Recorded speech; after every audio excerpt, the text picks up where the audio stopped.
Avec 27 millions d'électeurs potentiels et un pays grand comme l'Europe de l'Ouest, mais dépourvu d'infrastructures de base, l'organisation d'élections en République démocratique du Congo n'est pas une tâche facile.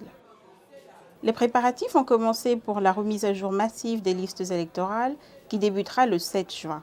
Avec l'aide du PNUD et de la mission de l'Union en République démocratique du Congo, la Commission électorale indépendante a entrepris une expérience pilote d'actualisation des listes électorales afin de vérifier la fiabilité du matériel, des logiciels et des modules d'inscription. Cette opération s'est tenue dans 3 centres d'inscription de la province de Kinshasa. On a également testé les procédures d'inscription pour les électeurs et vérifié qu'elles sont compréhensibles pour ces derniers. Des milliers de personnes se sont rendues à l'école Maluku, dans la province de Kinshasa, afin de vérifier que leurs données personnelles étaient d'actualité.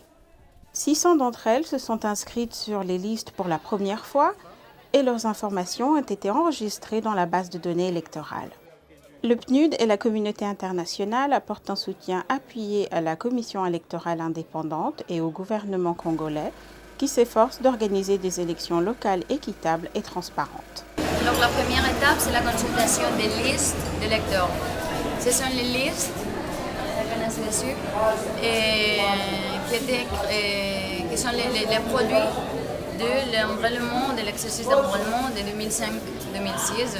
Et alors les électeurs doivent venir pour voir s'ils sont dans la liste et si toutes ces données sont bien achevées dans la liste. Après des décennies de guerre civile et de violence, les premières élections démocratiques qu'ait connues cette nation africaine se sont tenues en 2005. C'est Joseph Kabila qui a été élu président. À présent, la Commission électorale indépendante espère qu'avec les élections locales, ce cycle électoral touche à sa fin. Si cette élection est concluante, nous espérons que la remise à jour complète des listes électorales et que les élections locales elles-mêmes aideront à mettre la République démocratique du Congo sur la voie d'un relèvement complet.